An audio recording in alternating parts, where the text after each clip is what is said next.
What's up and welcome back. I'm John Stark from MacTheMovieGuy.com, your favorite blind film critic.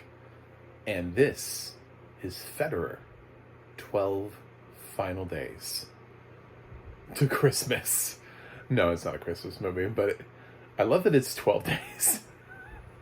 It's always got to be 12 days. On the first day of Federer quitting, my true love gave to me men on tennis courts with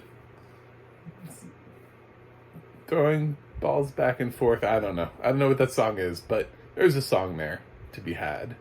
Uh, Along with, I'm sure, some standards on Silent Night and Joy to the World and the 12 final days of Roger Federer. This is basically content creation for Prime Video is what this is. It does have audio description though. So if you are a tennis fan and you're blind, or if you're just a tennis fan and you want to know what audio description is, that's important for you because accessibility matters.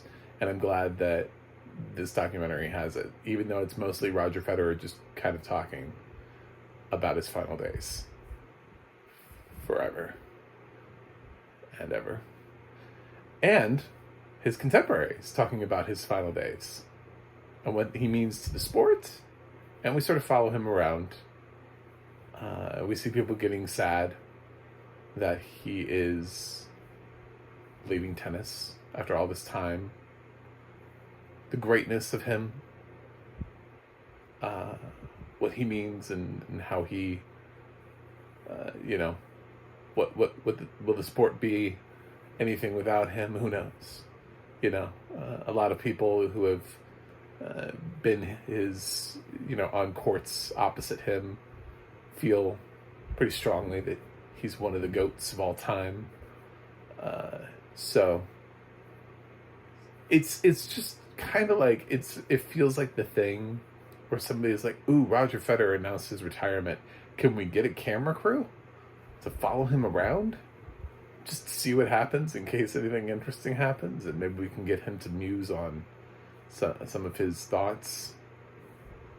Yeah. And we'll make a movie out of it. And we'll put it on Prime Video.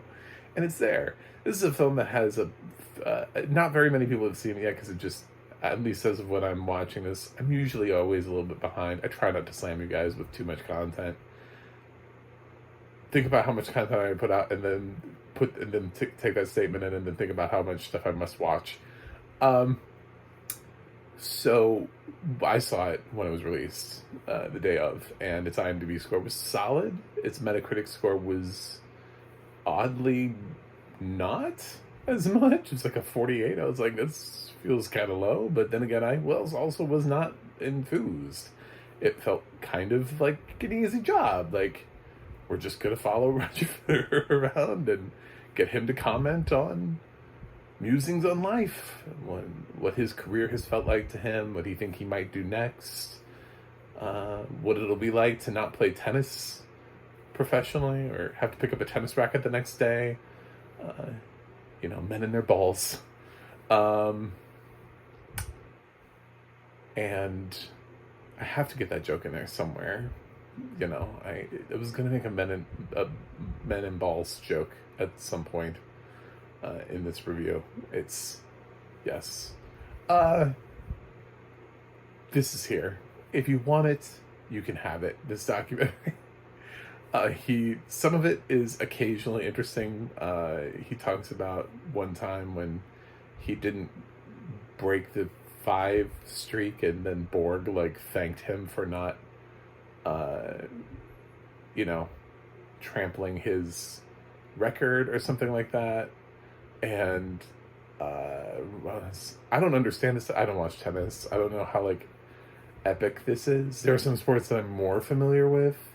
I know some people who play tennis and their names. If I hear their name and somebody just says John McEnroe, I'm like, tennis.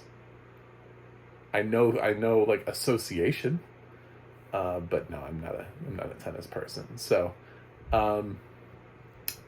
but for those who are, I checked it out because I want to know about audio description.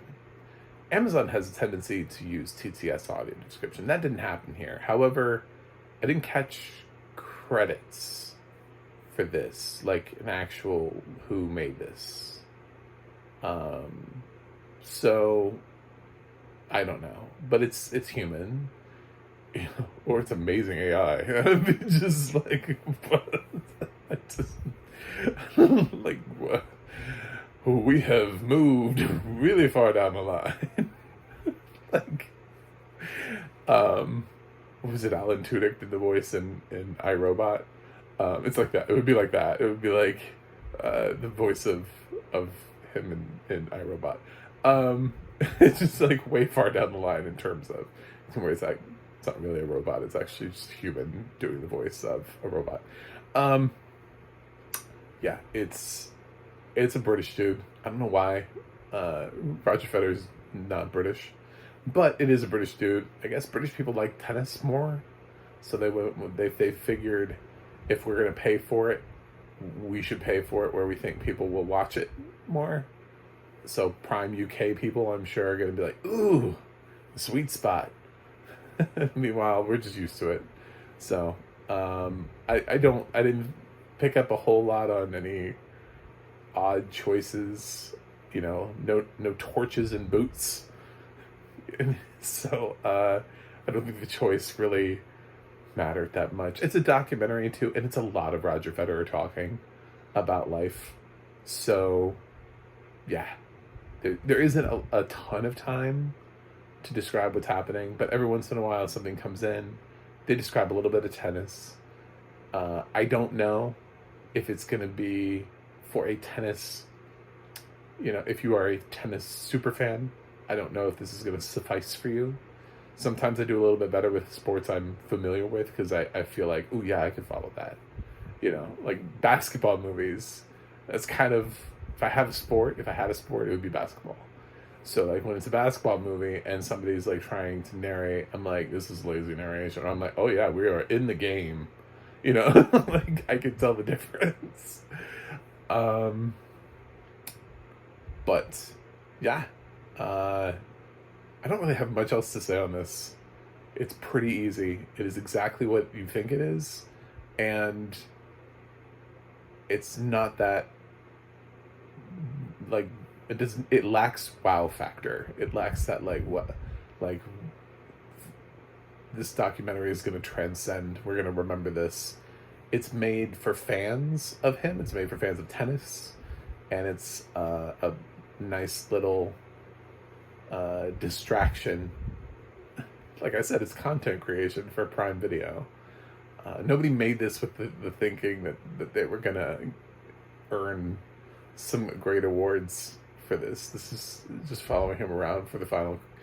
I'm sure if something amazing had happened and they had caught it on camera, like within the final 12 days of their life, not his life, but his career, Roger Federer had like saved like a bus full of people, and they were like, we were there and we got the footage.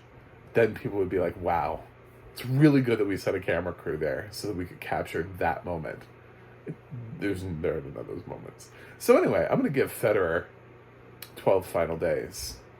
I'll give it a B-. It's not really like a bad movie. It's just not really. Don't rush. Unless you're a Federer fan. If you're a Roger Federer or a tennis fan, then absolutely rush. Like, go to Prime now, subscribe, and watch the documentary. Do you in all your glory, and watch those rackets.